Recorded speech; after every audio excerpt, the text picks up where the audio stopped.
reactivando en todo el país para que las mujeres cuenten con un instrumento para la transformación de nuestra realidad concreta. La idea de organizar estas conferencias es, como todos sabemos, el año pasado, el 2013, fue un año de una actividad intensa, virulenta, diríamos, de reformas a la Constitución. La mayor parte de estas reformas no fueron difundidas lo suficiente para que el pueblo de México tuviera siquiera una idea de hacia dónde se está conduciendo este país. Y incluso, como veíamos la vez pasada, la reforma energética, pues atribuyéndose el Congreso funciones que no le corresponden, modificando el sentido del contrato social que dio lugar a la Constitución, y son reformas que realmente afectan fuertemente el patrimonio, el futuro, la soberanía. Y entre estas reformas está la ahora tan comentada, creo que todos de una u otra manera hemos escuchado en los medios de comunicación, a través de los medios de comunicación, los problemas que se están suscitando con la reforma llamada la reforma en telecomunicaciones. Queremos darle la bienvenida a un especialista que ha sido también muy puntual, muy atinado con sus comentarios acerca de estas reformas que se están dando, que es el maestro, profesor y periodista Genaro Villamil, que nos acompaña en esta conferencia. Vamos a escuchar sus puntos de vista. La maestra Andrea Fernández de Radio Educación desafortunadamente no puede estar con nosotros. A tiempo nos avisó que tenía mucha dificultad para estar aquí con nosotros, pero ya no pudimos modificar la propaganda. Está también con nosotros la compañera Cecilia Olivos. Ella es la secretaria de Equidad y Género del Partido de la Revolución Democrática en el Distrito Federal. Es una compañera que ha estado también impulsando un trabajo muy intenso con las mujeres acá en la capital. Y desde luego está el diputado José Luis Muñoz Soria, aunque él no se quiso sentar acá con nosotros, porque dice que nos quiere ver así, de frente. Está aquí acompañándonos y le agradecemos su presencia.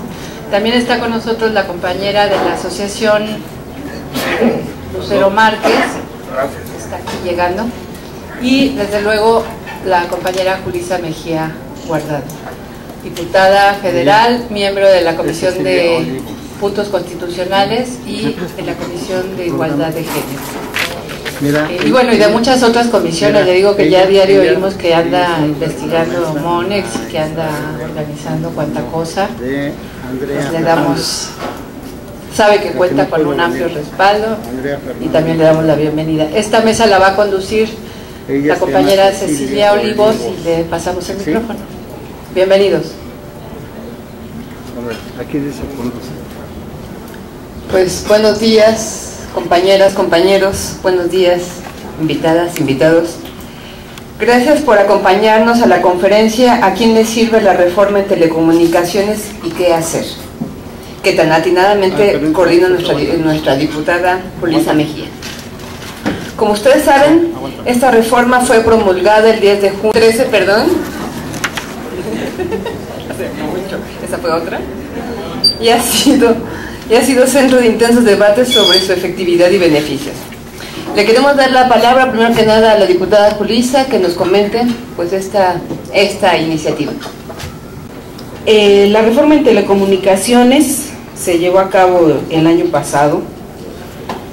Fue aprobada en la Cámara el día 19 de marzo y fue publicada en el Diario Oficial de la Federación el 10 de junio del 2013. Yo sigo con lo de las fechas porque me llama mucho la atención que en la reforma energética la aprobamos el día 11 de diciembre y se publicó el 20 de diciembre, y esta se aprobó el 19 de marzo y se publicó hasta el 10 de junio. O sea, vean la prisa que traía Peña Nieto y su comitiva de diputados de aprobar la reforma energética. En esta reforma en telecomunicaciones se modificaron varios artículos. El artículo 6º constitucional, que es el derecho a la información; el 7º, que es la libre manifestación de las ideas, bueno, a eso se refiere; el artículo 27, con respecto a las concesiones en telecomunicaciones, que en este caso ya no las otorga el Ejecutivo Federal, sino el propio IFETEL; el artículo 28, que se refiere a la autonomía del IFETEL, sus funciones, quiénes y cómo se integra el IFETEL; el artículo 73, que son las facultades del Congreso con respecto al tema para legislar en la materia de telecomunicaciones; el artículo 78, que se refiere a la ratificación de los nombramientos y las facultades de la Comisión Permanente; el artículo 94, que es como la incumbencia que tiene el Consejo de la Judicatura en la materia; el artículo 105, que es la incumbencia de la Suprema Corte de la Nación, precisamente también en la materia; y hubo 18 transitorios, que es donde está la carnita y el meollo, como es costumbre ya, a través de los artículos transitorios, hacer todas las felonías que se han venido haciendo en todas las reformas.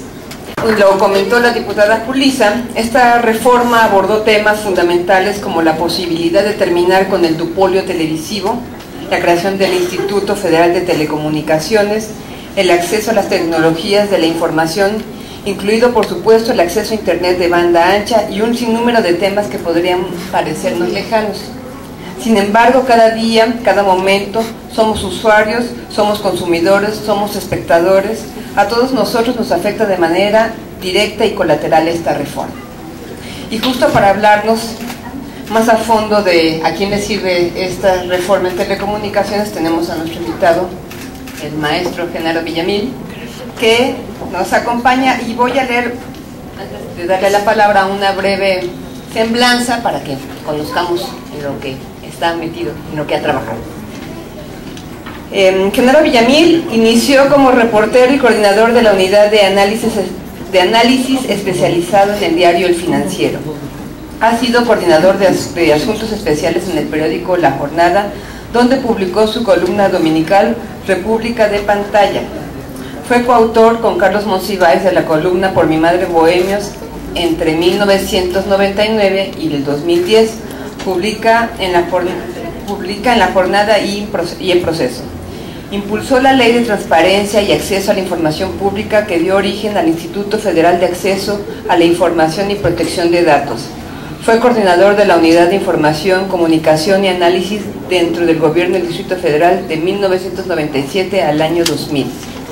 En el 2002 fue integrante de las rondas de negociación para reformar la Ley Federal de Radio y Televisión de 2001 a 2002 y en las reformas constitucionales en telecomunicaciones del año pasado en materia de derechos de audiencia y derechos a la información.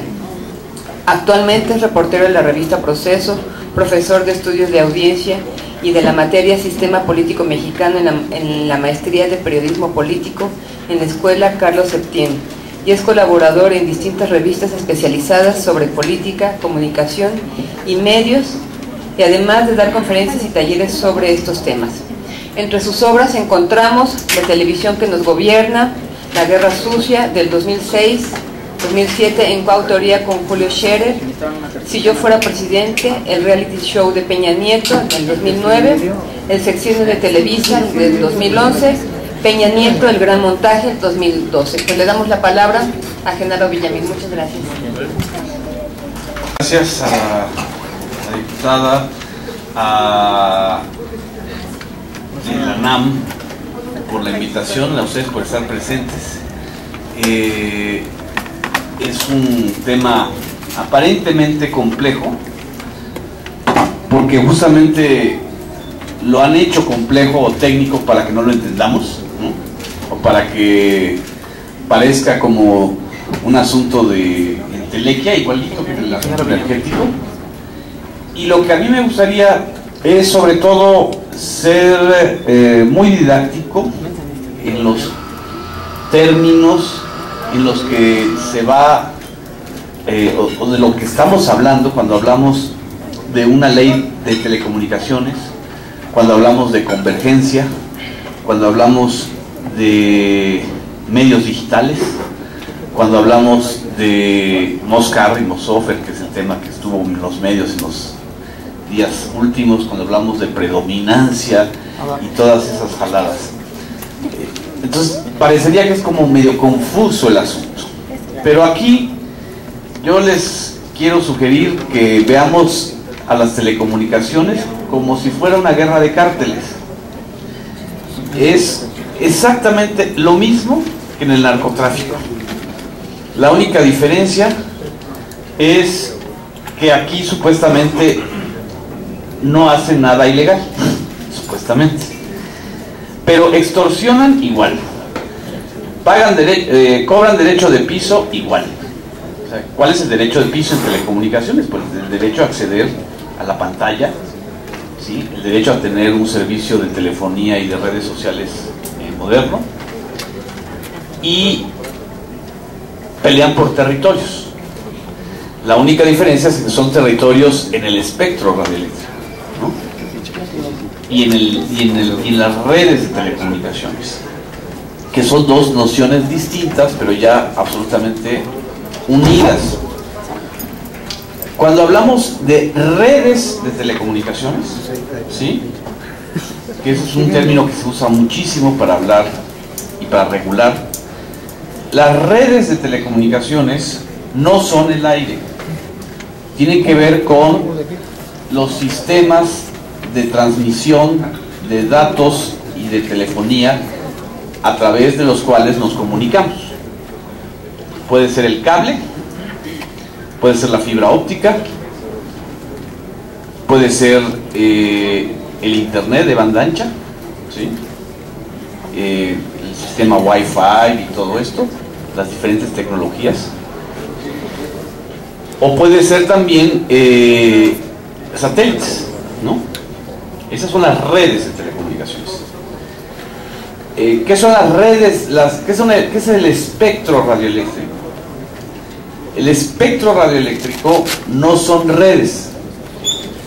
El espectro radioeléctrico tiene que ver con la manera en que organiza un estado las ondas electromagnéticas para la radiodifusión. La radiodifusión es básicamente televisión abierta y radio, ¿sí? Entonces, un primer tip para ustedes, pensando en esta guerra de los cárteles, es que cuando oigan hablar de redes de telecomunicaciones, es una manera de decir, vamos a hablar del monopolio de Slim, ¿sí? Porque Slim es monopolio en redes de telecomunicaciones, ¿sí? O sea, telefonía fija, telefonía móvil y servicio de internet. Son esos tres, ¿no? Junto con otros muchos, digo, aparte de empobrecer a los mexicanos con Sanborns y con el Globo y con todo, tiene más de 80 empresas, Inburs, etcétera, ¿no? Pero ICA no es de él, pero sí está metido en la línea 12 del metro. En fin, es un gran pulpo, ¿no?, con muchos tentáculos. Pero la cabeza central de ese pulpo, llamado Slim, es el poder que tiene en telefonía, tanto fija como móvil, ¿no? ¿Qué es lo que quiere Slim? Entrar al terreno de la radiodifusión, ¿sí? Entrar al terreno de la televisión.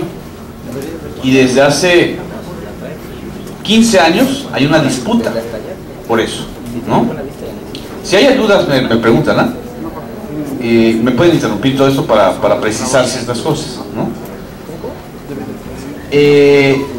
Slim no puede entrar a televisión porque desde que se privatizó Telmex en la época de Salinas, hay un candado en el título de concesión, que es el candado 1.9, vamos a empezar a oír mucho de esto,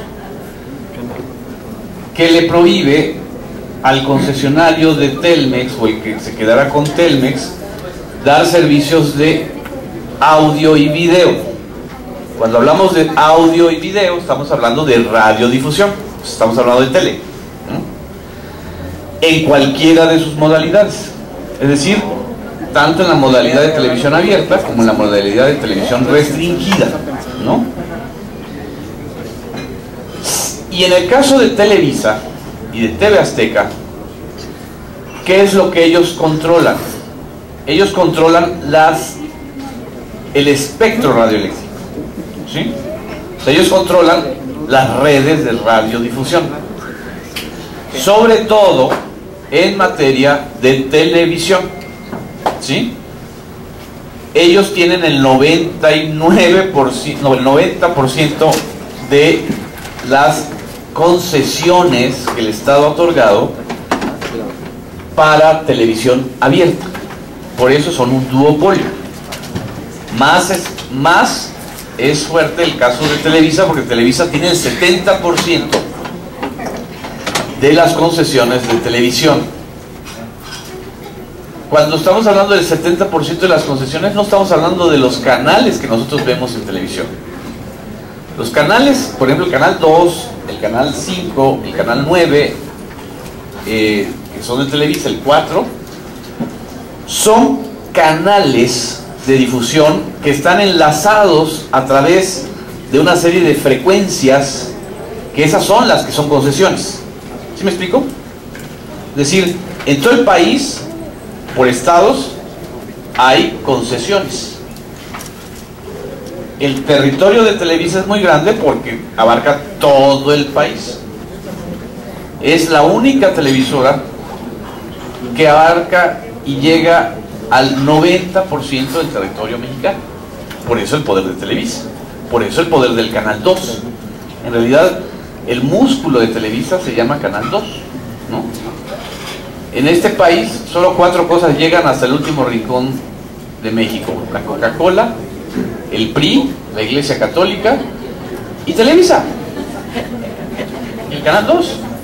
Exacto, ni siquiera es Televisa, es el Canal 2, o sea, específicamente el Canal 2. Hay lugares en donde no se ve el Canal 5, donde se ve el Canal 9, en fin. Pero de ahí el poder enorme de Televisa. Telmex llega a muchos lados, pero no tiene el 90% de cobertura del territorio. El negocio de Telmex está en las zonas de altos ingresos o de ingresos medios, como son la Ciudad de México, la zona conurbada del Distrito Federal, las zonas metropolitanas, donde realmente ahí es donde está el gran negocio de Slim, ¿no? O sea, donde hay... Entonces, el negocio de Slim no es la telefonía rural, no es la telefonía para los pueblos pequeñitos. En este país hay zonas en donde no hay ni siquiera teléfono de cabina. O sea, es paradójico que teniendo al segundo hombre más rico del mundo, según Forbes, tenemos el servicio de telefonía más atrasado de todos los países desarrollados. ¿Sí? ¿Por qué? Porque todo se concentra en donde hay poder adquisitivo, y el poder adquisitivo está en las zonas urbanas. A diferencia de Televisa, sí llega a todos lados, para desgracia de este país. O sea, la Rosa de Guadalupe la ven en todos lados, ¿sí? A Laura Bozzo la ven en todos lados, ¿no? Ese es un poder que no tiene nadie en este país. El canal 7, el canal 13 de TV Azteca también se ven en todo el país, pero abarcan el 85, el 82% del territorio. O sea, digamos que están 8% abajo de Televisa. En comparación con Televisa, TV Azteca tiene el 30% de las frecuencias, ¿sí? Dice que es el 28, pero pongamos, para ser precisos, que es el 28-30%, más el 70% de Televisa, pues hacen el 100%. El resto está repartido en una minúscula cantidad de televisiones públicas, que en realidad no son televisiones públicas, son televisiones de gobierno, de los gobernadores, ¿sí? No hay noción de televisión pública en este país, por desgracia. Las televisoras públicas más antiguas, más importantes, es el Canal 11, el Canal 22. El Canal 11, que tiene 58 años de existencia, apenas llega al 45% del territorio nacional. El Canal 11 es tan antiguo como el Canal 2. Incluso creo que es más. No, es igual de antiguo. Porque la concesión, el permiso se lo dieron al IPN, al Instituto Politécnico Nacional. Pero, exacto. Es más viejo, es la XWTV, que viene desde la radio, ¿no? Y Canal 11 es del 50 y tantos, si no me equivoco. Entonces ahí tienen ustedes una incapacidad de que la televisora pública, Canal 11, pues pueda hacer contraste o contrapeso a Televisa, porque además no comercializa, no tiene recursos, no tiene esta capacidad de producción que tiene Televisa, ¿no? El Canal 22 pues es un canal muy pequeño, de alcance muy restringido, llega si acaso al 18% del territorio. El 22 se ve muy bien en la zona metropolitana, pero no se ve fuera del territorio. Esos son los actores. El negocio, por ejemplo, de TV Azteca, aparte de hacer una televisión peor que la de Televisa, pues el problema con TV Azteca es que cuando se privatizó Imevisión con Salinas en el 93, se lo dieron a un vendedor de electrodomésticos. Entonces no olvidemos eso. El señor Ricardo Salinas Pliego es un vendedor de electrodomésticos y lo seguirá haciendo. Su fortuna, que es enorme, radica en el agio de las tiendas Electra, y en el agio del Banco Azteca, y en el agio de toda esa red de negocios que tiene Ricardo Salinas Pliego. ¿Para qué le sirve la televisión a Ricardo Salinas Pliego? Para extorsionar. O sea, Salinas Pliego no le interesa hacer competencia con Televisa. No tiene la capacidad ni tiene el interés. Le interesa tener una televisión para extorsionar, para que si tiene un enemigo en el gobierno lo ventile en Hechos de la Noche o en TV Azteca y luego presione, o para que le difunda a los gobernadores en turno, por ejemplo, para que le digan a Marcelo Ebrard o a Miguel Mancera que son una maravilla y le regalen el estadio del Foro América, ¿cómo se llama? El de Azcapotzalco. La Arena Ciudad de México. La Arena Ciudad de México. O para apapachar a los gobernadores de Chiapas y tener en Chiapas 7 ciudades aztecas, así les llaman, las ciudades sustentables, que son un verdadero fraude, pero pues ahí hay negocio de construcción, en fin, de cosas paralelas. O en Guerrero empezaron a tratar muy bien a Ángel Aguirre. ¿Por qué? Pues porque les interesaba que Ángel Aguirre les diera una concesión de servicio de cámaras de vigilancia en la costera de Acapulco, por ejemplo. Esas cosas no se saben porque nadie las ventila, ¿sí? Pero ese es el negocio de Ricardo Salinas Pliego. A diferencia de Salinas Pliego, el negocio de Televisa sí son los contenidos, sí es la televisión, pero también su negocio es político. Desde la derrota del PRI en el 2000, la derrota en las elecciones presidenciales, el PRI siguió vivo y coleando, como ya lo vimos. Televisa dijo: vamos por el poder político, porque el poder político es lo que nos va a permitir ser todavía más poderosos de lo que somos, ¿sí? Ellos descubrieron, sobre todo esta generación de jóvenes, que no necesitaban ser soldados del presidente. La frase famosa de Emilio Azcárraga Milmo, el tigre, era: nosotros somos soldados del presidente. ¿Por qué? Porque de esa manera justificaba la censura que había en Televisa durante la época de Saludowski, durante la época de oro de Televisa, que es la del 72, cuando se crea, con Echeverría, hasta el 97, que es cuando él muere, ¿no? y le hereda a su hijo. Y esta nueva generación de jóvenes al frente de Televisa, con Emilio Azcarra-Gallán, con Bernardo Gómez, con Alfonso de Angoitia, conocidos en el medio como los Cuatro Fantásticos, así se dicen ellos mismos, ¿eh? Imagínense cómo pensarán de la sociedad, ¿no? Y el ego que tienen. Ellos dijeron, bueno, ya nosotros tenemos un gran pastel, 70%, y vamos a tratar de convencer a Fox de que no se le ocurra licitar una tercera cadena, ni se le ocurra cambiar la ley federal de radio y televisión vigente desde 1969, redactada originalmente en 1960, en la época de oro del autoritarismo priista con Díaz Ordaz. Si ustedes, algunos recuerdan, en el inicio del gobierno de Vicente Fox, en el 2001, antes, casi al mismo tiempo que se fugaba el Chapo de Puerta Grande, se estaba discutiendo la posibilidad de hacer una nueva ley federal de radio y televisión, que para democratizar los medios y que la chingada, y que abrir una nueva cadena, las mismas tonterías que estamos oyendo ahorita de parte del gobierno federal. ¿Y qué sucedió? Que Vicente Fox resultó ser todavía más dócil a Televisa de lo que habían sido todos los demás políticos. Se volvió un soldado de Televisa, ¿sí? El famoso decretazo del 2002, cuando le quitan el pago del tipo fiscal del 12.5%, la invasión de TV Azteca al Cerro del Chiquihuite en diciembre del 2002, también cuando Fox lanza su frase más famosa del sexenio, ¿y yo por qué? ¿No?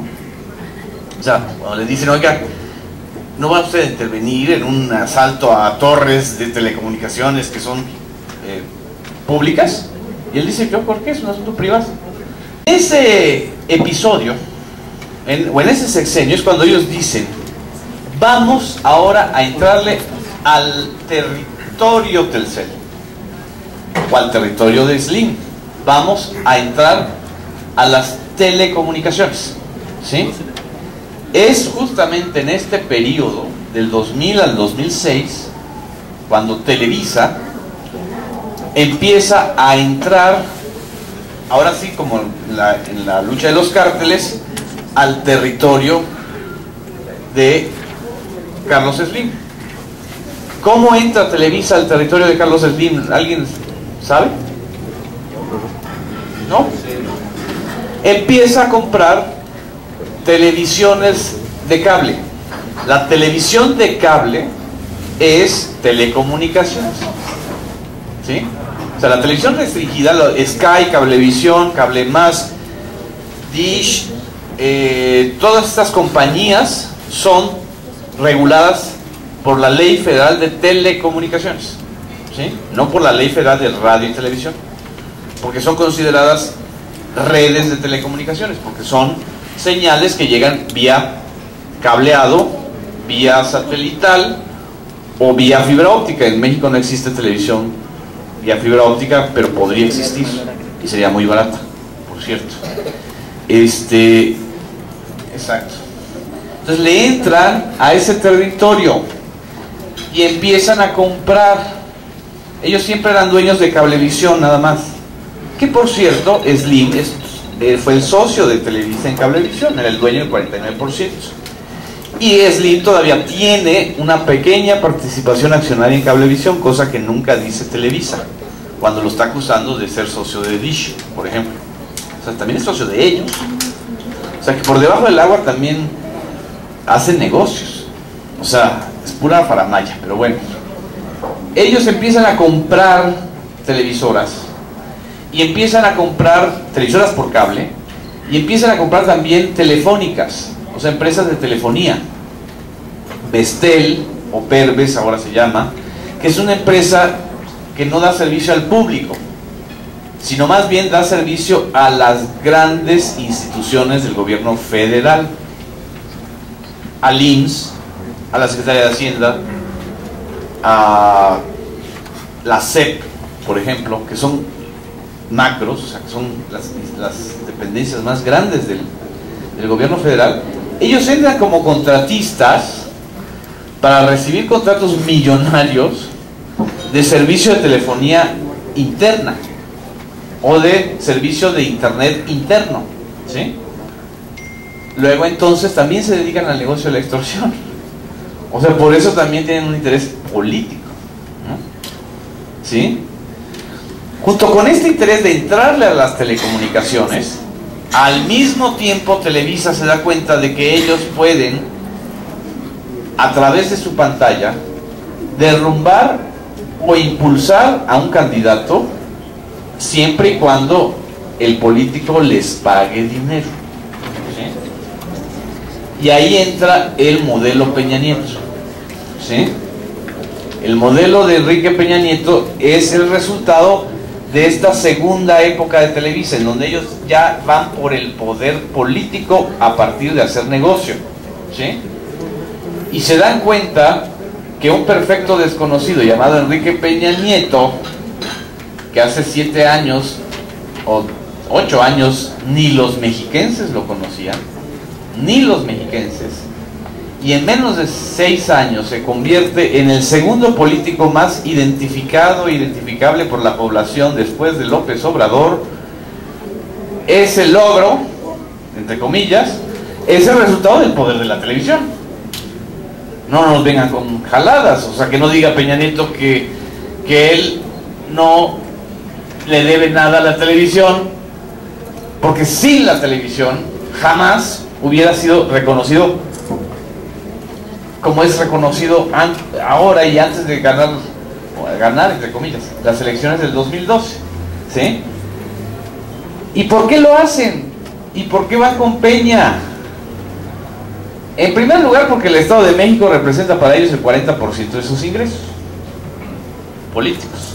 O sea, lo que le paga el gobierno del Estado de México a Televisa representa el 40% de los ingresos de Televisa en materia de publicidad política. Es obvio porque además también es la entidad más grande, con mayores recursos y con la clase política más corrupta.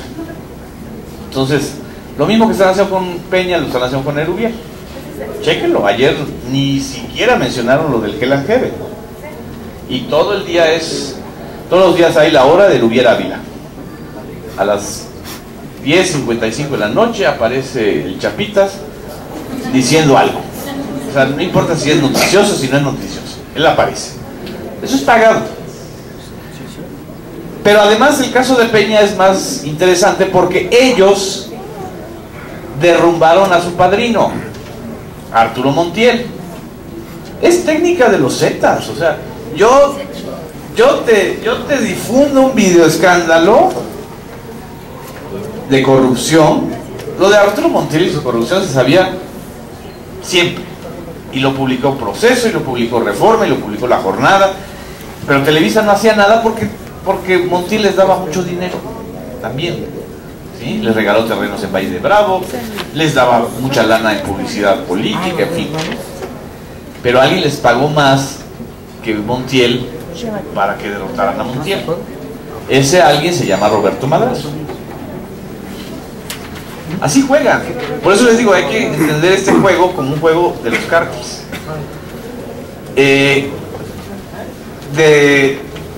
Derrumban a Montiel con aquellos videoescándalos, pensando que Montiel era pensando que Montiel era muy vulnerable o más vulnerable que López Obrador. A López Obrador le quisieron aplicar lo mismo.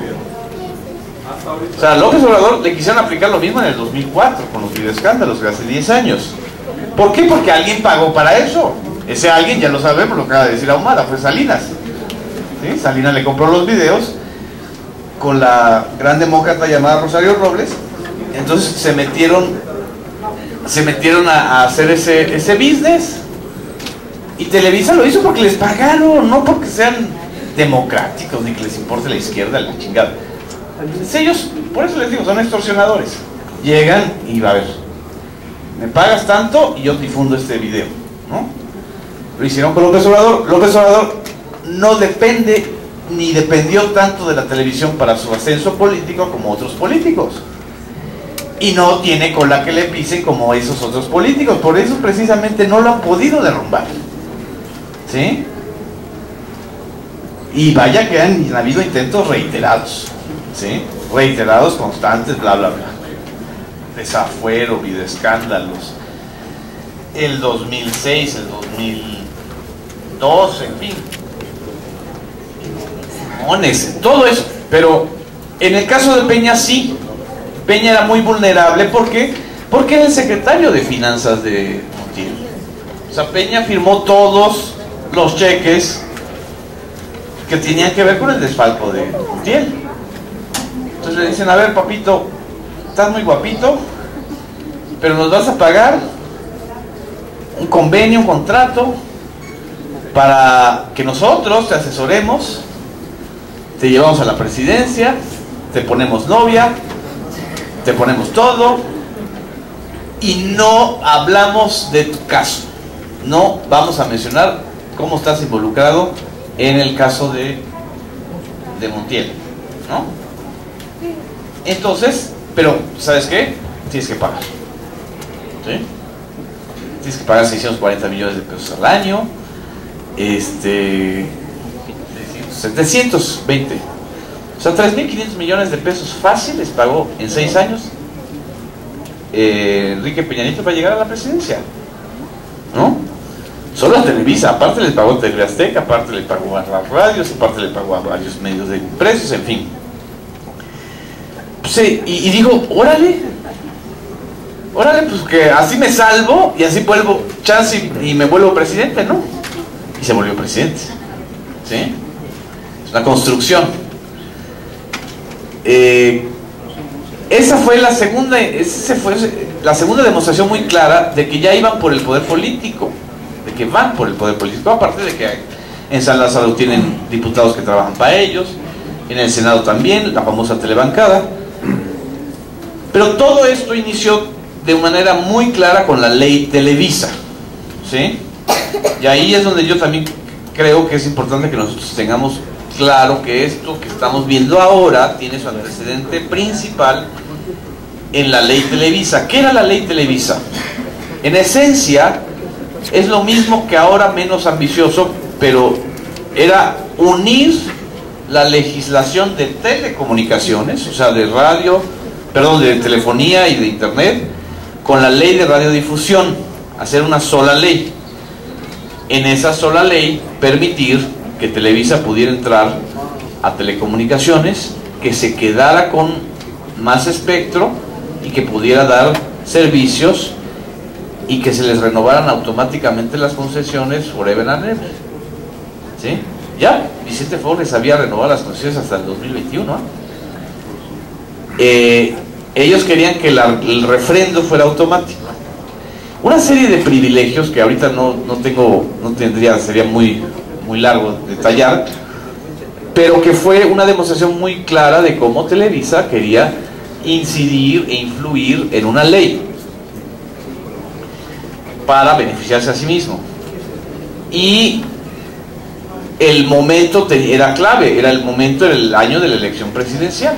Entonces ellos estaban muy claros que había que extorsionar a la clase política porque además ellos necesitaban Televisa, tanto el PAN como el PRD como el PRI, para la elección de 2006.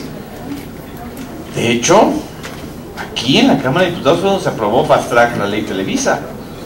El señor Pablo Gómez, el coordinador de la bancada del PRD, dice que no lo leyó. ¿Cuánto le habrá pagado por no leer? ¿No? Es la pregunta que yo siempre me hago cada vez que lo veo. Él que es lector y que sabe tanto. En fin, en política no nos leemos las manos, por Dios. Se armó un escándalo en el Senado porque ahí hay legisladores que saben más del tema y se metieron, y tanto Javier Corral como la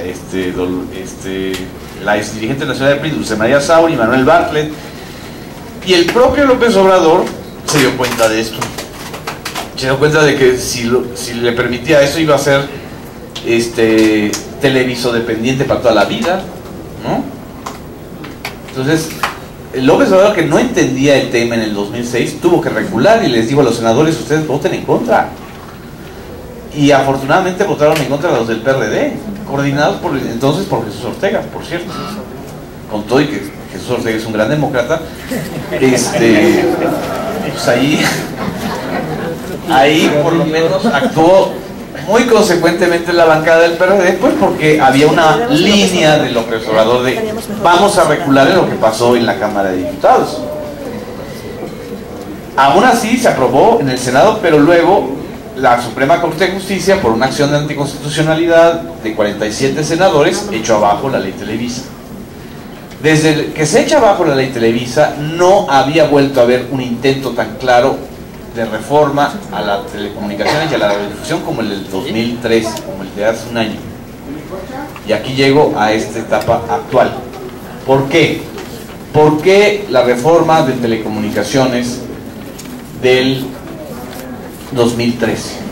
Por la misma razón por la cual el gobierno priista le está entrando al tema del narco, porque quiere recuperar el gobierno del PRI los territorios perdidos frente a los monopolios de telecomunicaciones y de radiodifusión. No significa que quieran democratizar los medios, significa que quieren que los medios vuelvan a ser otra vez soldados del presidente. Es una razón de Estado. Y lo paradójico es que Peña Nieto lo está haciendo. Justamente lo está haciendo porque necesita quitarse de la extorsión de Televisa, porque es una razón del poder. Yo soy el presidente, y en la lógica de los priistas y en la lógica del sistema político mexicano, el presidente es el que manda, y no van a aceptar que les mande Televisa, porque efectivamente ya le pagaron todo lo que le debían. Creo que le pagaron de más, muy de más. No, y aparte les condonó el SAT 3,000 millones y le han dado negocios de más de 3,000 millones en servicios de telefonía en el SAT, en la Secretaría de Hacienda, con Luis Videgaray. O sea, son una maquinaria de sacar dinero, ¿no? No es el problema de Peña con Slim. El problema con Slim no es la ambición política de Slim. No lo necesita, para empezar no la necesita. Slim es un empresario global que su riqueza radica en que tiene 70 millones de contribuyentes cautivos todos los días, que le estamos enriqueciendo a la fortuna del segundo hombre más rico del mundo. ¿Sí? Ese es el negocio de Slim. Slim no quiere poner gobernadores, no quiere poner gobierno, no quiere poner presidente.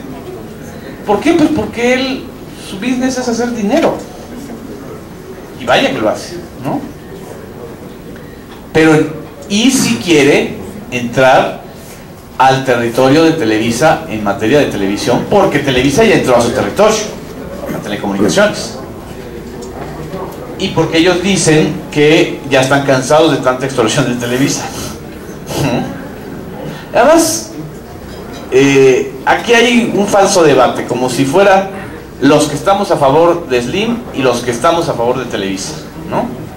Que es un juego muy perverso ideado por Televisa para decir, ah, si me criticas es porque estás a favor de Slim, ¿sí?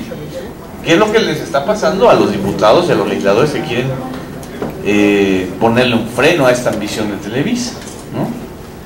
Pero en esencia la ley federal, la reforma constitucional del 2013 es una ley para restaurar el presidencialismo frente a los medios, sobre todo a los medios de comunicación masiva, radio, televisión, televisión por cable y telefonía. No es una reforma, y eso lo dije muchas veces, para democratizar los medios de comunicación. Mentira. Esa es la parte de la mentira, esa es la parte de la mentira del discurso del poder. Ahora sí, ya le hicimos caso al 132, por favor. No vengan con mamadas, o sea.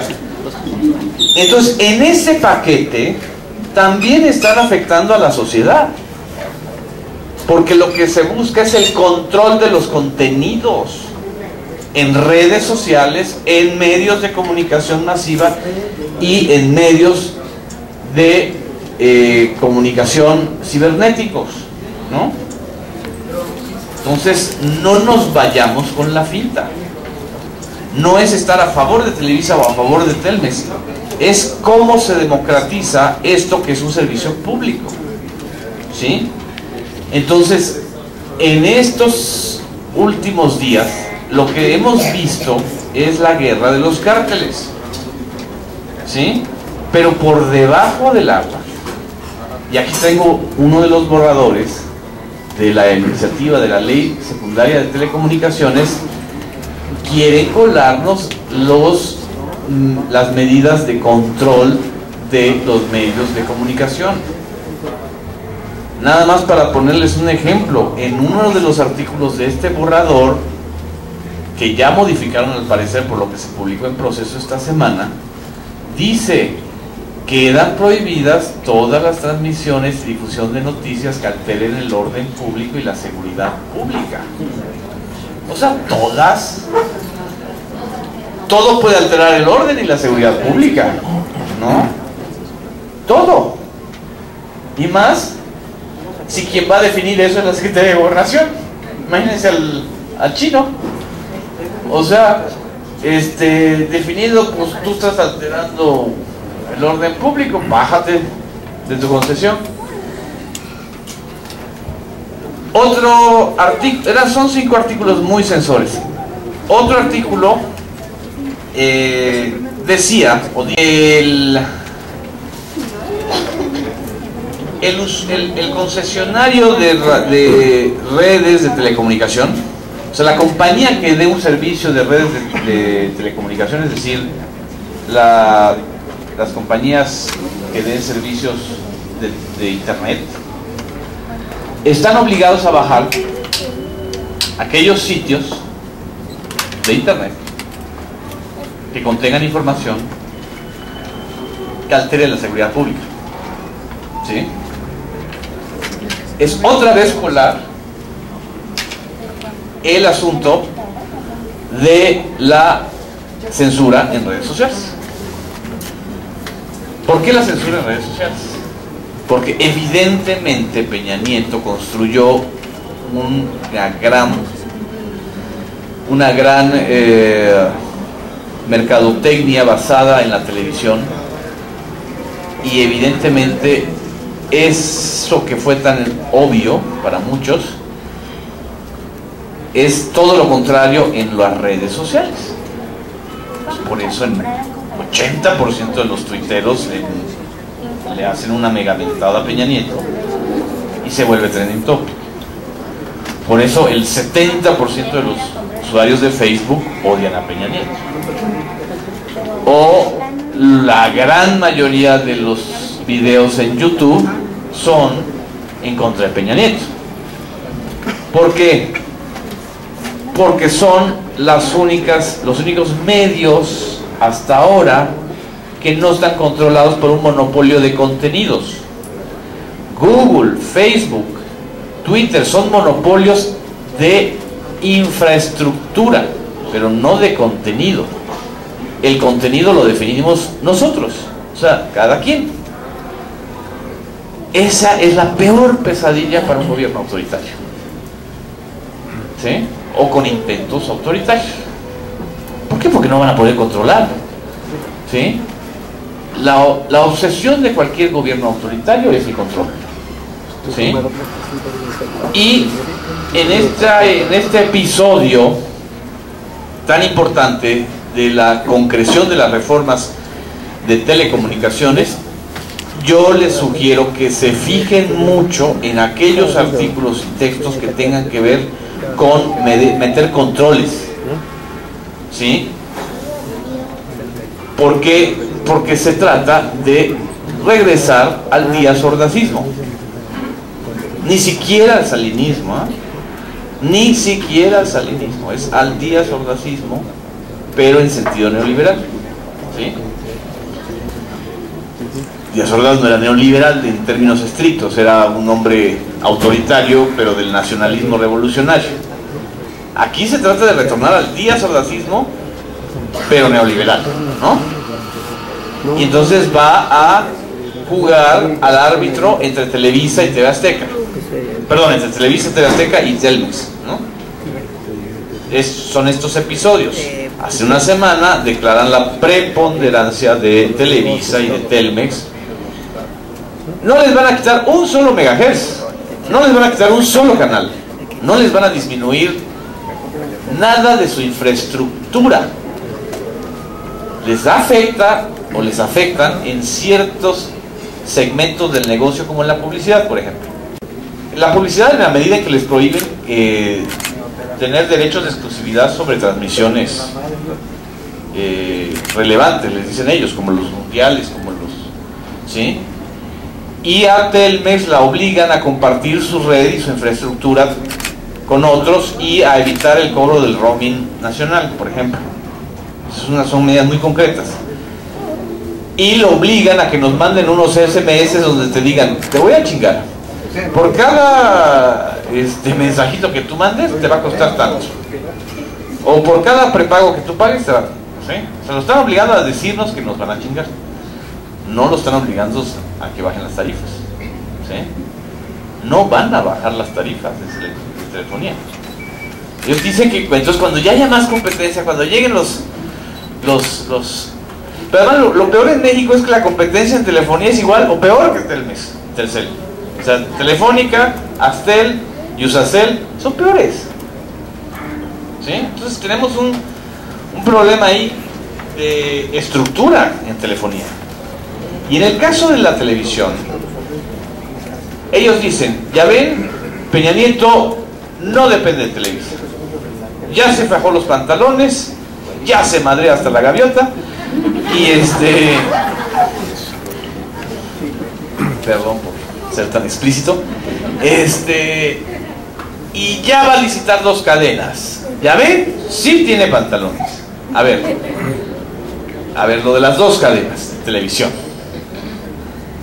Son 2 cadenas, televisión abierta, digital. En el país, solo el 30% de la población tiene televisión digital. Ok. O sea, para empezar, están yéndose sobre el 30% del mercado, ¿no? Son 2 cadenas. Es decir, cada una va a tener, cuando menos o cuando mucho, el 15% de ese 30% del mercado de televisión, ¿sí? No se va a licitar de inmediato, se va a conocer todo hasta enero del 2015, fecha de elecciones, ¿no? Y van a entrar en funcionamiento hasta el 2018, fecha de elecciones, ¿no? Y además, para que el apagón analógico opere, o sea, para que se corte la señal analógica, la cual es la predominante, y entre la operación de la televisión digital en todo el país, hay una serie de calendarios que por cierto no se han cumplido. Y ahora, pues el gobierno del PRI, tan sabio, va a repartir televisores digitales en el 2015. Pues, la frontera empiezan, o sea, que no nos engañen. Van a utilizar la segunda cadena y la televisión digital para crear clientelas electorales y para embaucar a la gente con que ya te regalé un televisor de 2,000 pesos, ¿eh? O sea, en lugar de tarjeta Monex te estoy dando una tele. Pero además lo peor es que la tele que les van a repartir no sirve para tener conexión a internet. No, pues la gente va a tener que comprar su propia señal de internet, ¿sí? Su Infinity, su Prodigy, lo que sea, ¿no? Y la gran mayoría, pues, ¿qué van a hacer si no tienen trabajo? Pues, o venden la tele o hacen algo, ¿no? Ah, ¿y quién va a repartir las televisiones? ¿No saben quién? La Cedesol. Pues sí, nuestra Chayo, que se nos fue por ahumada. Y si no es Chayo, pues será quien esté en lugar de Chayo. O sea, la gran secretaría de las clientelas electorales. La creada por Salinas para eso. O sea, es tan obvio. ¿Sí? Pero a este tema no le están entrando, porque no les conviene que se sepa mucho, ¿no? Entonces, ojo con eso. Ya creo que hay un punto de acuerdo para que el secretario de Comunicación y Transportes explique. Además, yo no entendí por qué le quitaron al IFETEL todo lo de la televisión digital y se lo pasaron a la SCT. No que en la reforma constitucional ya había un órgano autónomo que no iba a depender de la SCT para regular telecomunicaciones. ¿Por qué le dan el negocio más fuerte? Porque ustedes imagínense lo que es licitar 26 millones de televisores. Un negocio de por lo menos 26 mil millones de pesos. A mí me han dicho que detrás de ese negocio hay varios políticos, incluyendo a Diego Fernández. ¿Sí? Va a empezar. Pues por eso está otra vez el barbón ahí paseándose, ¿no? Entonces, esa es la parte en donde toda la parte de esta competencia de las nuevas televisoras es un poquito engañosa. Leamos más allá. Lo van a ver ustedes, todo este debate lo van a ver en algunos medios de impresos que están interesados en ser concesionarios de las segundas cadenas. El Universal, para empezar. Por eso la línea editorial del Universal está evidentemente favorable a Peña. Quieren quedar bien con Peña. Milenio, La Razón, Excelsior, el Financiero, que acaba de comprar un grupo que parece que está vinculado con TV Azteca, por ejemplo. Y si no quieren quedar bien con Peña, pues tienen que quedar bien también con Televisa, porque quien les va a dar contenidos va a ser Televisa, ¿sí? Entonces, todos están pensando en la industria, en sus intereses, en el gobierno, en control, y nadie está pensando en la sociedad, ¿no? Nadie está pensando en lo que a nosotros como usuarios de telecomunicaciones y como audiencias de los medios masivos nos importa. Pensemos nosotros y organicemos nosotros. Y la primera demanda que hay que, y la primera vigilancia que hay que tener muy clara es que no se cuelen medidas censoras, represivas y persecutorias contra los usuarios de las redes, ¿no? Es la primera. La segunda, que efectivamente haya una regulación de contenidos para mejorar la calidad, no para tener el control de los medios de comunicación.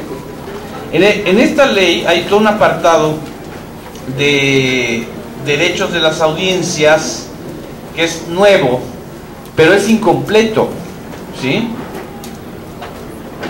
Y yo creo que posiblemente después de este encuentro es bueno, o sería muy bueno, tener una plática sobre qué son los derechos de las audiencias, que son derivados de los derechos humanos. Nada más para tenerlo muy claro. Por ejemplo, un derecho de la audiencia muy claro es que no se debe transmitir nada que sea publicidad pagada como noticia informativa, porque eso es un fraude a la audiencia. O sea, ¿sí me explico? Si ustedes defienden ese punto, se están fregando a la médula del negocio de Televisa con los políticos, que es: págame para que yo te transmita. Págame en especie, o págame en efectivo, o págame con contratos, ¿no? O sea, no es... Eso en todos los países que respeten sus leyes está penado. O sea, no es posible que Rubiel Ávila, o que Manuel Velasco, o que Rafael Moreno Valle, o que Miguel Mancera paguen contratos por debajo del agua a Televisa para aparecer en los noticiarios o en los programas de hoy o de espectáculos, para que sean mencionados en las telenovelas. Eso es un fraude a la audiencia, ¿sí? lo que en el periodismo conocemos como gacetilla electrónica, ¿sí? Lo que pasa es que a la gente no se le dice, pues claro, ¿cómo les van a decir, oye, esto que estás viendo está pagado, ¿eh? Aquí López Dóriga cobra 1 millón de pesos por cada mención en Radio Informa. Eso cobra.